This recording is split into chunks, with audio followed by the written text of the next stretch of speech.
네, 안녕하세요. 제가 오늘 발표할 논문은 FARLNN이라는 논문이고, 플레임은 FPGA GPU Hybrid Acceleration Platform for Recurrent Neural Network이라는 논문이고, 그 성균관대학교 조성민 교수님께서 작성을 하신 논문이고, 이재진 교수님도 같이 지도 교수님으로 참여해 주신 것 같습니다. 이 논문은 이제 딥러닝을 학습할 때 연산들을 FPGA로 오프로딩 하는 것에 관한 논문입니다. 일단 이 논문에서 문제로 삼은 것은 GPU를 기반으로 이제 학습을 많이 하고 있는데 이 논문에서 그 문제로 삼은 것은 이제 라지 배치 사이즈, 그러니까 한 번에 학습을 시킬 때 학습 데이터를 많이 넣는 경우에는 GPU로 학습을 시킬 경우에 좋은 스루풋을 제공을 할 수 있지만 이제 어떤 경우에는 이 라지 배치라는 것이 적합하지 않을 수 있습니다. 예를 들어서 레이턴시가 낮아야 하는 환경이나 아니면은 뭐 모바일 환경에서 트레이닝을 하는 환경 같은 경우에는 이제 큰 배치 사이즈, 그러니까 데이터를 한 번에 많이 학습을 시키게 되면 메모리를 많이 사용하기 때문에 적합하지 않을 수 있고요. 근데 이런 경우에 이제 GPU의 그 성능이 매우 하락하게 됩니다. 특히 이제 배치 사이즈가 작고 리큐런트 뉴럴 네트워크일 경우에는 GPU의 학습의 성능이 굉장히 낮아지는데요. 이것의 가장 큰 이유는 이 RNN에서 시퀀셜 컴퓨테이션이 요구가 되기 때문입니다. 이 논문에서는 이 배치 사이즈가 작은 RNN을 학습하는 과정에서 어떤 그 연산들을 FPGA로 오프로딩하면 성능이 향상될 수 있을까에 관해서 연구를 한 논문입니다.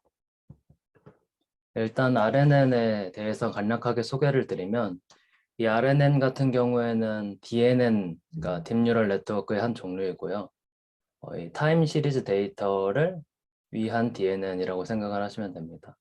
뭐 예를 들면은 이제 비디오 프로세싱이나 NLP, 그러니까 이제 그 언어 학습 모델을 할 때 거의 사용되는 모델이고요. 이 타임 시리즈 데이터라 하면 이제 이전 시간에 발생했던 그 사건이 다음 시간에 영향을 미치는 이제 비디오 프레임 프로세싱이나 NLP 같은 경우에서 이제 그런 식으로 그 데이터 간의 디펜던시를 주기 위해서 이런 RNN을 사용을 합니다. 아래 그림을 살펴보면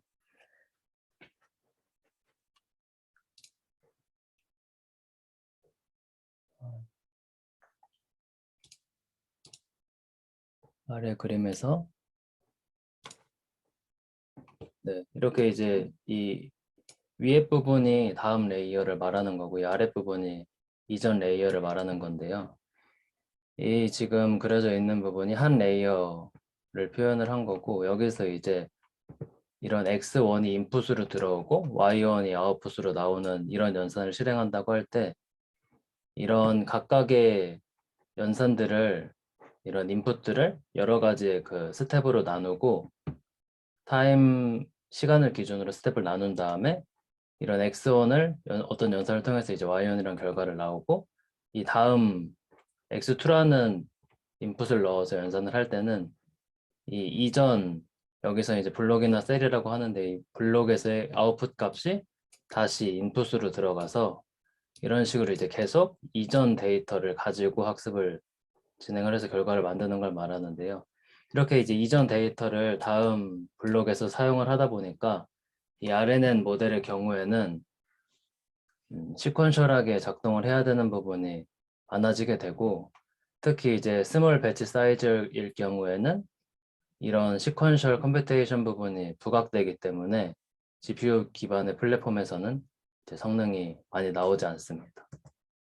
그래서 이제 이 RNN의 구조를 조금 더 자세하게 살펴보면 오른쪽 상단에 있는 그림이 이제 이전 그림과 동일한 그림이고요. 이런 식으로 이제 RNN 블록의 이제 아웃풋 값들이 다음 블록의 인풋 값으로 들어가서 사용이 되기 때문에 시퀀셜한 컴퓨테이션이 많이 있다. 그리고 이제 이런 블록 안에서 어떤 것들이 이루어지는지를 조금 더 자세하게 나타낸 건데요. 이렇게 이제 이전에 XT라는 인풋 그리고 EHT1은 이전 블록에서 들어오는 결과 아웃풋 값이고요. 이런 거를 토대로 이제 어떤 연산을 해서 이 블록 또한 HT라는 값을 만들어서 다음 블록에 인풋으로 넣어주고 이 YT라는 값은 여기서 이제 같은 값이 하나는 넥스트 레이어의 아웃풋 값으로 가고 하나는 옆 블록의 인풋 값으로 가는 걸 확인을 할 수 있습니다. 이렇게 이제 RNN의 모델을 좀 분석을 상세하게 해서 이제 시퀀셜한 컴퓨테이션이 많다는 문제를 삼은 게 이 논문에서의 그 출발점입니다. 그래서 이제 이 논문에서 기여를 한 부분이 총 크게 세 가지 부분으로 이 논문에서는 이런 기여한 부분들이 있는데 첫 번째로는 이제 처음으로 GPU하고 FPGA를 하이브리드하게 트레이닝 하는 것에 있어서 사용을 했다. 그리고 이제 GPU 기반의 학습, GPU를 기반으로 한 플랫폼보다 스몰 배치 사이즈일 경우에 성능이 더 좋다. 그리고 두 번째로는 이제 이 RNN의 컴퓨테이션들을 잘 분석을 해서 GPU 이피션트한 것과 GPU 이니피션트한 연산으로 나누고 이런 GPU 이니피션트한 연산들을 FPGA로 오프로딩 함으로써 성능 향상을 했다. 그리고 이 RNN의 컴퓨테이션을 분석을 해서 이 FPGA에 최적화될 수 있도록 설계를 하였다. 그리고 세 번째로는 이 GPU하고 FPGA 간의 커뮤니케이션 메커니즘을 효율적으로 설계를 해서 커뮤니케이션 오버헤드를 최소한으로 할 수 있게 이제 오버래핑을 하였고 그리고 파이프라이닝 오버래핑을 통해서 커뮤니케이션 오버헤드를 최소화하였다. 이 논문의 세 가지 큰 컨트리뷰션입니다. 이제 일단 DNN 트레이닝의 프로세스는 크게 네 가지로 구성이 되어 있는데요. 처음에 forward propagation, 그리고 backward propagation, gradient computation, weight update 이렇게 크게 네 가지로 되어 있고 이 아래 그림에서 살펴보면 일단 뭐 이런 미니 배치라는 데이터가 들어갔을 때 forward로 학습을 시키고 그리고 backward로 이제 다시 그 해당 데이터의 로스를 얻은 값으로 이제 그레디언트를 계산을 하고 그 값들을 통해서 웨이트를 업데이트하는 식으로의 과정으로 이루어져 있고 이 논문에서는 이런 각각의 그 과정들을 조금 더 세부적으로 각 과정에 어떤 것들이 있는지 분석을 해서 그 실제로 어떤 것이 GPU에게 이피션트하고 이니피션트한지 나누어서 이피션트한 것과 이니피션트한 걸 나누어서 이니피션트한 거를 FPGA에게 어프로딩할 것을 이런 식으로 선택을 하였습니다. 그래서 이제 RNN 컴퓨테이션을 여러 가지 서브 태스크로 나누었습니다. 이 포워드 프로파게이션을 살펴보면은 총 세 가지의 서브 태스크가 있다고 하고 두 가지는 매트릭스 벡터 멀티플리케이션 이제 행렬 곱연산이고 한 가지는 액티베이션 태스크 이런 연산으로 총 세 가지가 있는데요. 첫 번째로는 이 IMVM이라고 불리는 그 벡터 곱의 연산이 있습니다. 행렬 곱의 연산이 있습니다. 이거 이제 인풋 웨이트 매트릭스를 사용했기 때문에 I라고 부른 거고 이런 인풋 웨이트 매트릭스를 뭐 인풋 벡터 RNN 레이어하고 곱하는 이런 연산 같은 경우에는 이렇게 높은 패럴리즘을 보일 수 있기 때문에 이런 거 이제 GPU 이피션트 하다라고 판단을 했고 이 두 번째로 이 리커런트 웨인 매트릭스 이게 이제 앞서 말씀드린 이전 RNN 학습을 할 때 이전 데이터가 다음 데이터에 인풋으로 들어가는 그런 걸 말을 하는 건데요. 이럴 경우에는 이 패럴리즘을 제대로 활용을 할 수 없고 이전 타임 스텝의 결과값이 필요하기 때문에 이 부분이 GPU 이니피션트하다고 이 논문에서는 판단을 했습니다.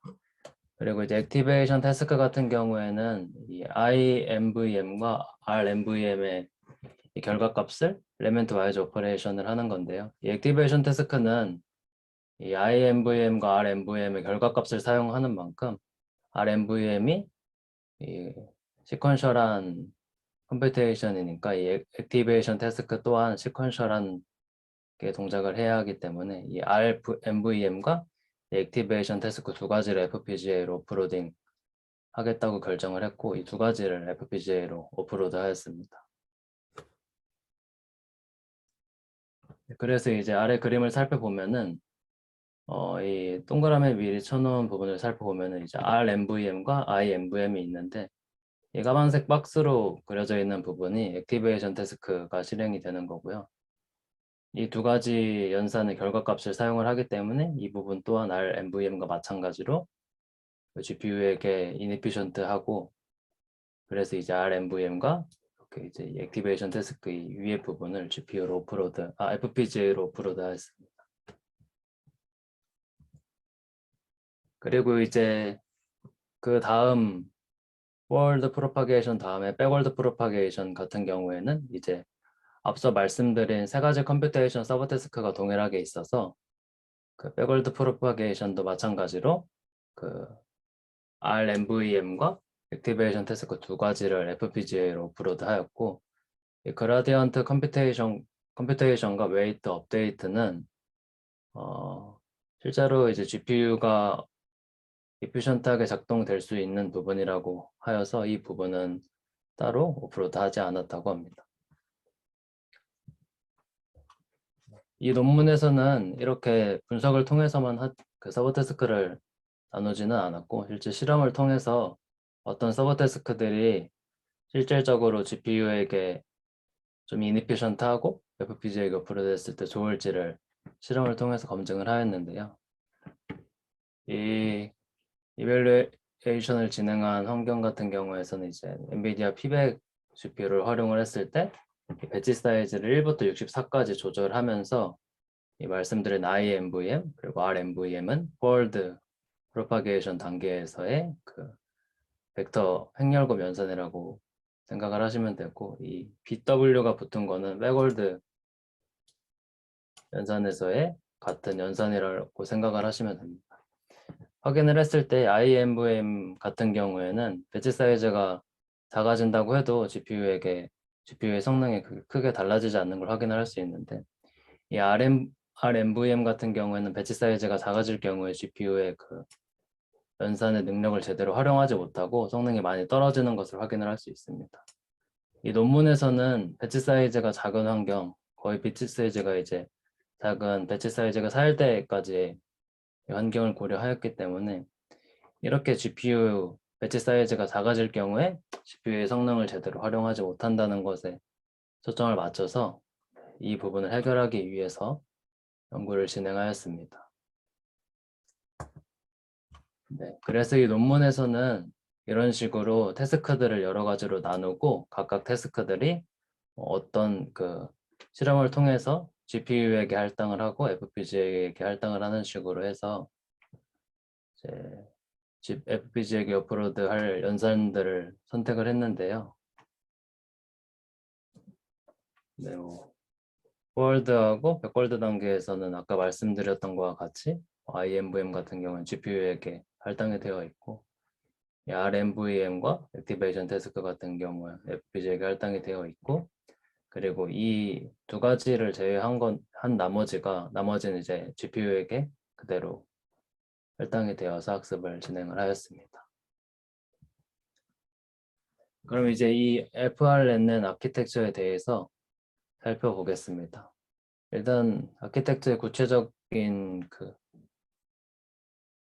그림을 살펴보기 전에 일단 이 세 가지를 목표로 설계가 되었는데요. 이 RNN에 옵티마이즈 되어 있는 구조를 염두에 두고 설계를 하였고 예를 들면 이제 매트릭스 곱 연산을 할 때 반복적으로 수행이 되기 때문에 이 컴퓨테이션 유닛 안에 작은 메모리를 두어서 이제 반복되는 연산 속에 사용되는 데이터들을 저장을 하여서 이제 메인 메모리에서 리로딩 하는 것 없이 비행열급 연산을 실행될 수 있도록 설계를 하였고 그리고 이제 이 컴퓨테이션 유닛을 좀 스케일러블하게 구조를 설계를 하여서 기존의 FPGA 같은 경우에는 FPGA 성능을 제대로 사용하지 못하는 이유 중에 하나가 이런 컴퓨테이션 유닛의 인터커넥션이 매우 복잡하게 설계가 되어 있어서 그런 부분 때문에 FPGA 성능을 제대로 활용을 하지 못한다라고 언급을 하고 있고, 네, 이제 그런 문제를 해결하기 위해서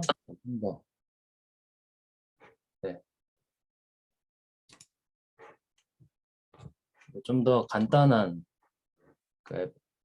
P 체인의 디자인을 제안을 하였고, 그걸 통해서 이제 좀 더 좋은 FPGA에서도 잘 작동할 수 있도록 하였고, 그리고 이제 컴퓨테이션 오버래핑이라든지 FPGA 옵티마이즈 데이터 레이아웃이라든지 이런 걸 통해서 레이턴시를 감추려는 노력을 하였습니다.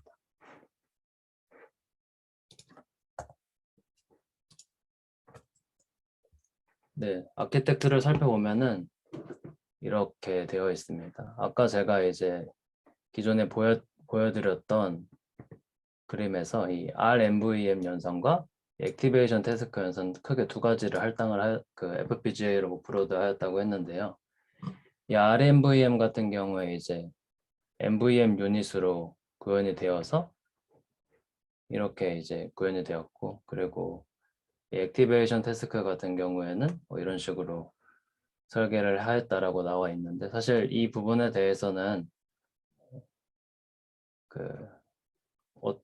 정확하게 이제 구체적으로 설명을 하기보다는 어떤 목표를 얻기 위해서 설계를 하였다라는 식으로 나와 있고, 구체적으로 이런 구조에 대해서는 조금 더 궁금하시면 논문을 읽어보시면 도움이 될 것 같습니다. 네, 그래서 이제 간단하게 이 앞서 말씀드린 것에 대한 좀 세부적인 설명을 진행을 하겠습니다. 프로세싱 엘리먼트 같은 거, 컴퓨테이션 유닛은 뭐 이런 식으로 멀티플라이 하는 것과 온치 메모리, 반복되는 계산의 데이터를 계속 이제 메인 메모리에서 리로딩 하는 것을 방지하기 위해서 이런 작은 메모리 칩들을 가지고 있고, 이런 프로세싱 엘리먼트를 두고 이렇게 체인 구조를 두어서, 이런 체인 구조가 사실 원래 FPGA 같은 경우는 이렇게 간단하게 체인이 사용되지 않는다고 합니다. 그래서 이런 체인 구조가 사실은 다른 연산을 할 때는 뭐 여러 인풋이 들어오고 여러 아웃풋이 나가는 형태로 되어 있는데, 이 딥러닝 학습할 때는 이 프로세싱 엘리먼트가 하나의 인풋을 갖고 하나의 아웃풋을 나가는 식으로만 구현이 되어 있어도 충분하다. 이제 학습을 하는데 이런 심플 인터 커넥션이 충분하다라고 설명을 하고 있고, 그래서 이제 기존 FPGA보다 이제 좋은 컴퓨테이션 캐패시티를 제공을 한다라고 하고 있습니다. 네, 그리고 이제 컴퓨테이션하고 커뮤니케이션 오버래핑하는 과정을 통해서 또 FPGA 데이터 트랜스퍼하는 오버헤드를 최소화하려고 하였고요. 그리고 이제 FPGA에서 실행되는 컴퓨테이션 태스크 같은 경우에는 호스의 개입 없이 자동으로 트리거 되도록 구현을 하였고, 그리고 FPGA하고 GPU 간의 데이터 전송은 DMA를 통해서, 그리고 특히 논문에서는 엔비디아 GPU를 사용을 하였기 때문에 GPU 다이렉트 API를 사용을 해서 FPGA와 GPU의 데이터 트랜스퍼를 하였다라고 하고 있습니다.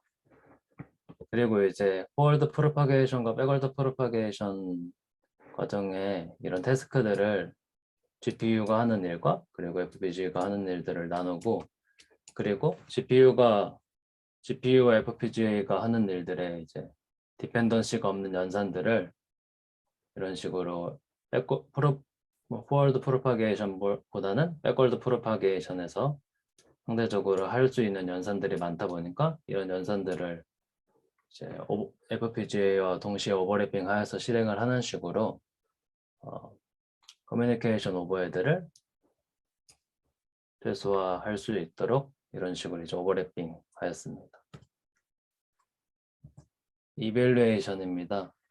이밸류에이션은 엔비디아의 피백 GPU와 자일링스 보드를 활용을 하였고, P100 GPU가 최신이 아니지만 활용을 한 이유는 이제 이 FPGA가 TSMC 16 나노미터 공정인데 이 P100도 마찬가지로 TSMC 16 나노미터 공정이기 때문에 같은 공정으로 설계된 칩을 가지고 테스트를 하였다라고 언급을 하고 있고, 이 실험 논문에서는 조금 다양한 실험이 있긴 한데 그래도 이제 거의 실험의 주요 목표가 이제 배치 사이즈에 따라서 이제 QDNN이라는 것이 이제 P100으로 학습을 한 것, 그리고 이 FARN은 9P, 13P 이게 이제 FPGA 성능에 따라서 이 논문에서 제안한 방법으로 학습을 진행한 것인데요. FPGA하고 GPU를 하이브리드하게 사용을 해서 이 배치 사이즈에 따라서 이 트레이닝 익스큐션 타임을 살펴보면은 이 P100 GPU를 활용하는 것보다 이런 이 FARN 아키텍처가 성능이 월등히 좋은 것을 확인을 할 수 있습니다. 뭐 여러 가지 테스트들이 논문에는 더 나와 있긴 한데 거의 배치 사이즈에 따라서 실제 딥러닝 학습 시간을 측정을 했더니 뭐 이런 배치 사이즈가 작았을 때는 GPU보다 성능이 잘 나온다 라고 언급을 하고 있는 실험들이 여러 개가 나열이 되어 있고 거의 비슷한 실험이어서 이밸루에이션 결과는 하나만 가져왔습니다. 그리고 이제 이밸루에이션에서 FPGA하고 GPU가 하이브리드하게 사용되는 아키텍처들이 이전에서도 몇 개 제안이 되었는데요. 이전에 제안되었던 것과 비교해 볼 때 첫 번째로 제안이 되었던 이런 방법 같은 경우에는 FPGA가 인퍼런스, 즉 추론 환경에서만 사용이 되었고 트레이닝 환경 같은 경우에는 GPU로 학습이 되었기 때문에 이런 FPGA를 트레이닝에서 사용을 하지 않는다는 한계에 대해서 언급을 하였고, 두 번째 논문 같은 경우에는 학습에 또 FPGA를 활용을 하였지만 좀 더 초점을 맞춘 것이 성능이 아닌 에너지 이피션시이고, 그래서 이제 성능의 증가는 그렇게 크지 않고 이피션스의 증가가 크다라고 말을 하고 있고, 이 논문에서 제안한 방법은 이제 물론 배치 사이즈가 작을 경우에 한해서 GPU보다 성능이 잘 나온다는 거긴 하지만 4배 정도 가까이 성능이 증가하였고 에너지 이피션시 또한 좋다라고 언급을 하고 있습니다. 네, 그래서 결론입니다. 이 논문은 FPGA하고 GPU를 하이브리드하게 사용을 하여서 GPU 기반 플랫폼보다 배치 사이즈가 작을 경우에 성능이 더 잘 나오는 첫 번째 논문이고, 두 번째로는 이 RNN 컴퓨테이션, 그러니까 RNN 트레이닝 과정에 이 컴퓨테이션 태스크들을 GPU 이피션시한 것과 인에피션트한 것으로 이제 실험을 통해서 잘 나누어서 어떤 것을 오프로드 하는 게 좋을지 실험적으로 측정을 했다는 것이 이 논문의 컨트리뷰션이고, 또한 이제 FPGA를 잘 설계를 하여서 GPU 이피션시한 태스크들을 이제 FPGA로 오프로드 했을 때 FPGA를 최대로 사용할 수 있도록 설계를 하였다. 그리고 세 번째로는 이런 커뮤니케이션 메커니즘을 잘 설계해서 아까 백월드 프로파게이션과 월드 프로파게이션 단계에서 커뮤니케이션 오버래핑 할 수 있는 것들을 잘 선정을 해서 스케줄링을 잘 해서 커뮤니케이션 오버래핑과 파이프라이닝을 통해서 성능을 최대화하였다가 이 논문에서의 논문의 컨트리뷰션입니다. 네, 오늘 발표는 여기까지, 제가 준비한 발표는 여기까지고요. 질문하실 내용 있으면 질문해 주시면 감사하겠습니다.